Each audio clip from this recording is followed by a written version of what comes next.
Chapter 11. Who Stole the Tarts?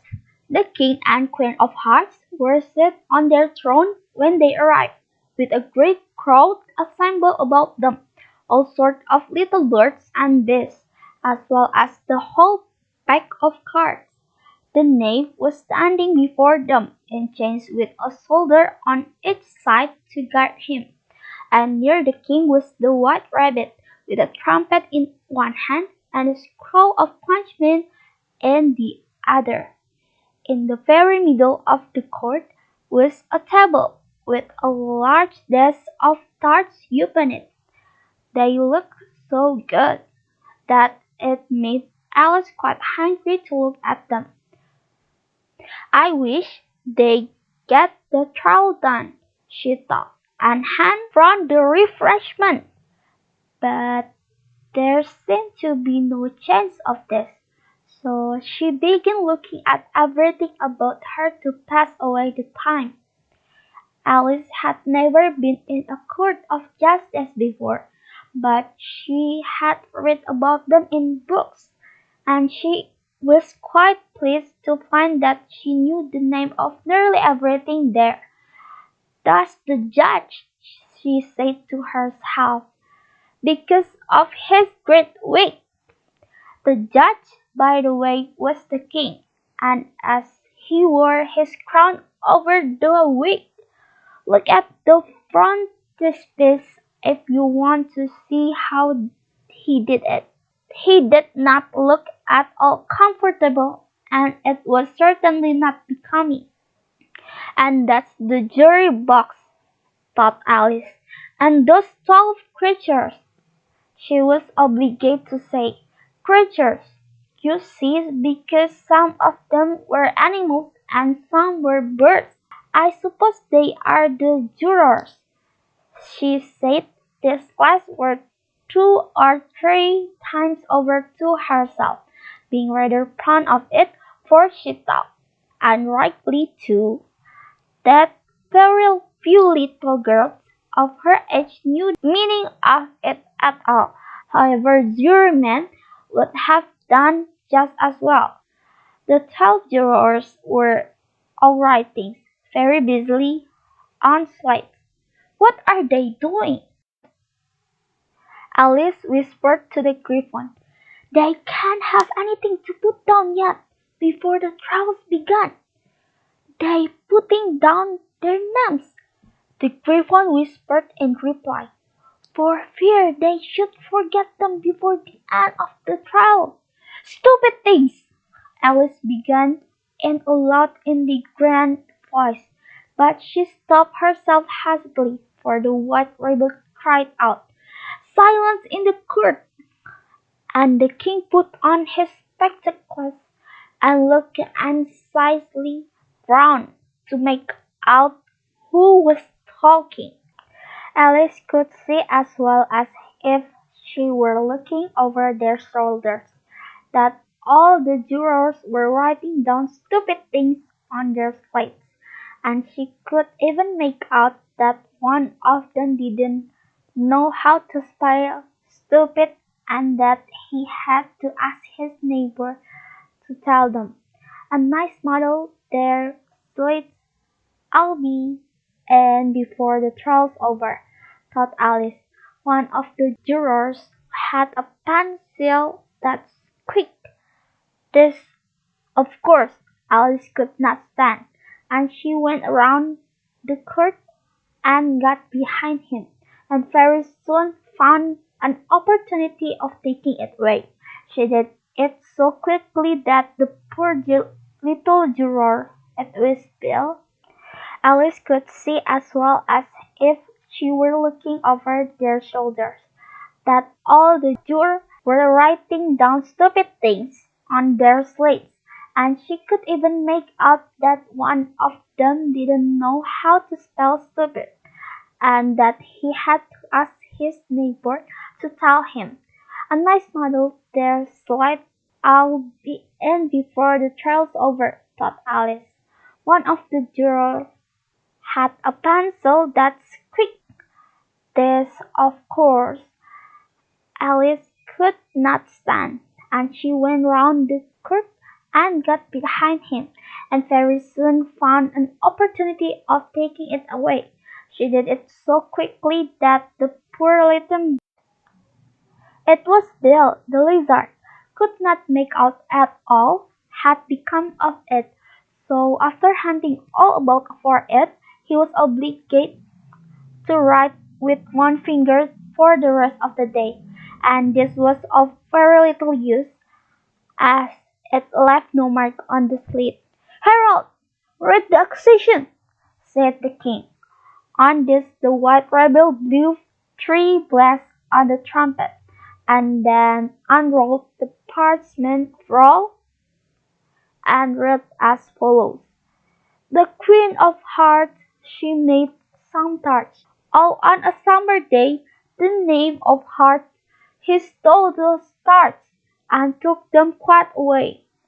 Consider your Frederick," the king said to the jury. "Not yet, not yet," the rabbit hastily interrupted. "There's a great deal to come before that." "Call the first witness," said the king, and the white rabbit blew three blasts on the trumpet and called out, "First witness!" The first witness was the Hatter. He came in with a teacup in one hand and a piece of bread and butter in the other. "I beg pardon, your Majesty," he began, "for bringing this in, but I hadn't quite finished my tea when I was sent for." "You ought to finish," said the king. "When did you begin?" The Hatter looked at the March Hare, who had followed him into the court, arm in arm with the Dormouse. "14th of March, I think it was," he said.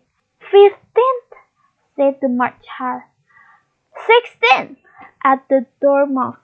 "Write that down," the king said to the jury, and the jury wrote down all three dates on their slates, and then added them up, and reduced the answer to shillings and pence. "Take off your hat," the king said to the Hatter. "It isn't mine," said the Hatter. "Stolen!" the king exclaimed, turning to the jury, who instantly made a memorandum of the fact. "I kept them to sell," the Hatter added as an explanation. "I've none of my own. I'm a Hatter." Here the queen put on her spectacles and began staring hard at the Hatter, who turned pale and fidgeted. "Give your evidence," said the king, "and don't be nervous, or I'll have you executed on the spot." This did not seem to encourage the witness at all. He kept shifting from one foot to the other, looked uneasily at the queen, and in his confusion he bit a large piece out of his teacup instead of the bread and butter. Just at this moment Alice felt a very curious sensation, which puzzled her a good deal until she made out what it was. She was beginning to grow large again, and she thought at first she would get up and leave the court, but on second thought she decided to remain where she was as long as there was room for her. "I wish you wouldn't squeeze so," said the Dormouse, who was sitting next to her. "I can hardly breathe." "I can't help it," said Alice very meekly. "I'm growing." "You've no right to grow here," said the Dormouse. "Don't talk nonsense," said Alice more boldly. "You know you're growing too." "Yes, but I'm growing at a reasonable pace," said the Dormouse. "Not in that ridiculous fashion." And he got up very sulky and crossed over to the other side of the court. All this time the queen had never left off staring at the hatter, and just as the dormouse crossed the court, and she said to one of the officers of the court, "Bring me the list of the singers in the last concert," on which the wicked hatter trembled so that he soaked both his shoes off. "Give your evidence," the king repeated angrily, "or I'll have you executed whether your neighbors or not." "I'm a poor man, your majesty," the hatter began in a trembling voice, "and I hadn't but just begun my tea, not above a week or so, and what with the bread and butter getting so thin, and the drinking of the tea." "The drinking of what?" said the king. "It began with the tea," the hatter replied. "Of course, twinkling begins with a T," said the king sharply. "Do you take me for a dunce? Go on." "I'm a poor man," the hatter went on, "and most things drink." After that only the March Hare said, "I didn't!" The March Hare interrupted in a great hurry. "You did!" said the hatter. "I deny it!" said the March Hare. "He denies it!" said the king. "Leave out that part." "Well, at any rate," the Dormouse said. The hatter went on looking anxiously round to see if he would deny it too. But the Dormouse denied nothing, being fast asleep. "After that," continued the hatter, "I got some more bread and butter." "But what did Dormouse say?" one of the jury asked. "That I can't remember," said the hatter. "You must remember," remarked the king, "or I'll have you executed." The miserable hatter dropped his teacup and bread and butter, and went down on one knee. "I'm a poor man, your majesty," he began. "You're a very poor speaker," said the king. Here one of the guinea pigs cheered, and was immediately surprised by the officer of the court. As that is rather a hard word, I will just explain to you how it was done. They had a large canvas bag, with tied up at the mouth with strings. Into this they slipped the guinea pig, head first, and then sat upon it. "I'm glad I've seen that done," thought Alice. "I've so often read in the newspapers at the end of the trials. There was some attempt at applause, which was immediately suppressed by the officer of the court, and I never understand what it meant till now." "If that's all you know about it, you may stand down," continued the king. "I can't go no lower," said the hatter. "I'm on the floor as it is." "Then you may sit down," the king replied. Here the other guinea pigs cheered, and were suppressed. "Come, that finishes the guinea pigs," thought Alice. "Now we shall get on better." "I'd rather finish my tea," said the hatter, with an anxious look at the queen, who was reading the list of singers. "You may go," said the king, and the hatter, hurrying, left the court, without even waiting to put his shoes on, and just take his hat off outside. The king added to one of the officers, but the hatter was out of sight before the officer could get to the door. "Call the next witness," said the king. The next witness was the Duchess' cook.